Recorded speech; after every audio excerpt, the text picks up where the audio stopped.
La femme serpent est l'unique survivant. Partie 2.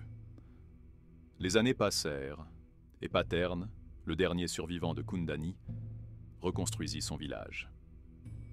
Des familles revinrent s'y installer, et la vie reprit son cours. Pourtant, une ombre persistait dans son esprit, les derniers mots de Nyoka. Chaque nuit, il rêvait d'elle. Il la voyait dans la forêt, l'observant avec ses yeux jaunes perçants. Il entendait sa voix susurrer son nom dans le vent. Était-ce son imagination ou un avertissement? Un soir, alors qu'il réparait un outil dans sa forge, un enfant du village accourut, essoufflé et terrifié. « Paterne! Ma sœur! Elle a disparu dans la forêt !»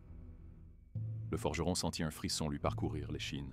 « Depuis combien de temps ?» demanda-t-il en se levant. « Depuis le coucher du soleil. » Elle a dit qu'elle avait entendu une femme l'appeler et elle est partie seule. Le sang de Paterne se glaça. Nyoka était de retour.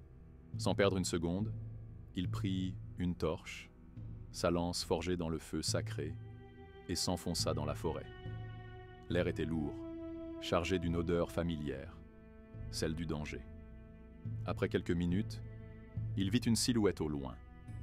Une jeune fille, aux longs cheveux noirs, se tenait là, figée. « Nalia !» appela-t-il. Elle ne répondit pas. Lorsqu'il s'approcha, la lumière de sa torche révéla une autre silhouette derrière elle. Une femme à la beauté envoûtante, sa peau lisse et parfaite.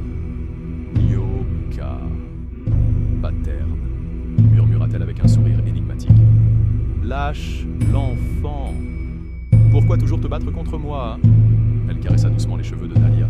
« Je ne veux pas la tuer. Seulement lui donner un choix, comme je t'en ai donné un autre fois. » Paterne serra sa lance. « Quel choix? Toi. » Ses yeux de serpent brillèrent. « Viens avec moi et elle sera libre. » Le silence pesa. Il savait que Nyoka ne plaisantait pas, mais cette fois, il n'était pas seul. Il devait protéger son peuple. « Non !» Elle soupira comme une mère déçue. « Alors, nous dansons encore une fois. » Nyoka siffla et sa peau se couvrit d'écailles. En un instant, elle se transforma en un immense serpent, sa gueule béante, prête à frapper. Mais Paterne était prêt. Il planta sa lance dans le sol et enflamma la pointe dans la torche. Le fer rougeoya. D'un mouvement vif, Paterne esquiva et enfonça la lance brûlante dans le flanc de la créature. Un hurlement déchira la nuit. Mais cette fois, Nyoka ne s'évapora pas en fumée. Son corps s'effondra et une lumière étrange s'échappa d'elle. Lorsque Paterne ouvrit les yeux, une femme gisait à terre, humaine, émouvante. « Il va briser la malédiction », murmura-t-elle. Son regard n'était plus cruel, il était apaisé. « Pardonne-moi. » Dans un dernier souffle, Nyoka s'éteignit, son corps redevenant celui d'une femme. Le soleil se leva sur Kundani. La menace de la femme serpent appartenait au passé. Mais Paterne savait que cette histoire ne serait jamais oubliée, car certaines légendes ne meurent jamais. Elles attendent simplement d'être réveillées.